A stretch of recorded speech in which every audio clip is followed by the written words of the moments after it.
It's Wednesday, the 19th of July, 2023. Welcome to the Fast 5 Business News by Fear and Greed, where we give you the top 5 business stories you need to know in just 5 minutes. I'm Michael Thompson, and good morning, Sean Aylmer. Good morning, Michael. Sean, 5 stories, 5 minutes. Let's jump straight into story number 1. The minutes of the Reserve Bank board meeting were released yesterday, and it is clear that whether or not there are more rate rises is very much depending on the data.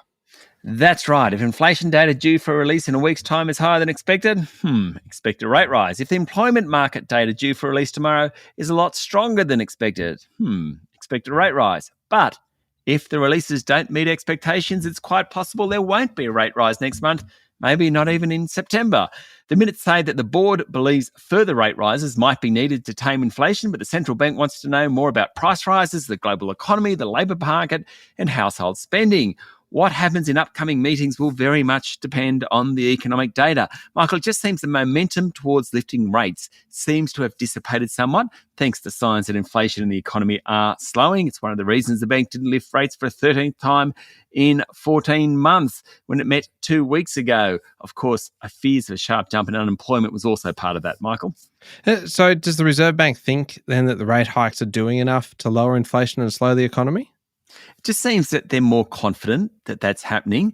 The board minutes mentioned the considerable slowdown already underway. They say that at 4.1%, the cash rate is clearly restrictive, and members discuss the risk that output growth slows by more than expected after mortgage repayments reached a historical peak of 9.4% of household disposable income in May. Among market economists, there's little consensus about whether there'll be a rate hike in 2 weeks when the board meets again.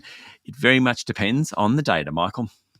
Sean, on to story number 2, and Fortescue Metals has been the subject of a cyber attack by Russian hackers, adding to a pretty hectic week for the mining giant. Sure has been. The C10P ransomware group, known as CLOP, is thought to be behind recent attacks on the Tasmanian government, Crown Towers and Rio Tinto. It said it had sensitive customer data from Fortescue, but hadn't yet leaked the documents so as to give the miner a chance to negotiate a ransom payment, according to a story in The Australian. Fortescue described the attack as a low-impact incident that occurred on May 28, where a small portion of data was disclosed. It said it was not confidential data.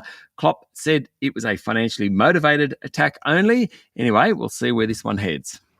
Sean, story number 3 is an interesting one. Baby boomers beware, basically. The super funds aren't ready for your retirement. It's the finding from a review of the sector released yesterday. Superannuation funds are showing a lack of progress and insufficient urgency in preparing for the impending retirement of baby boomers, hundreds of thousands of people.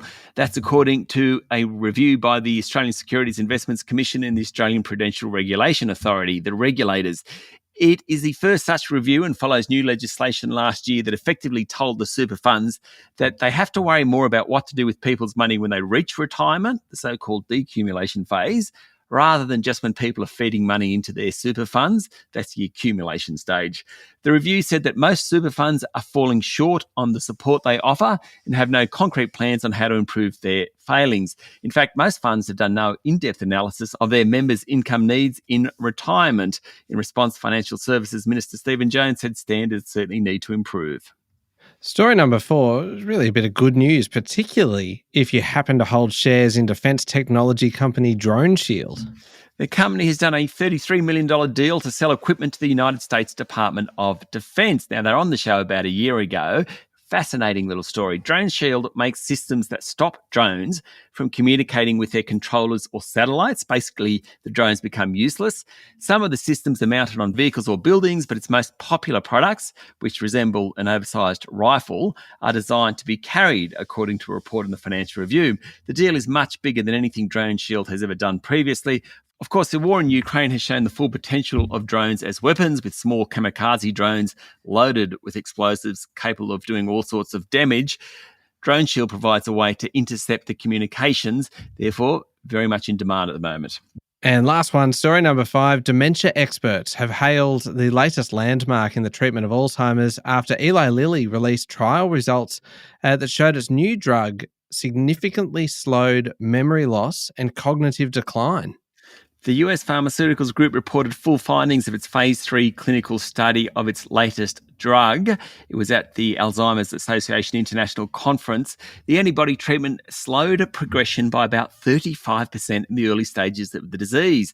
The peer-reviewed results follow similar phase 3 findings released last November by US biotech Biogen and Japan's Eisai.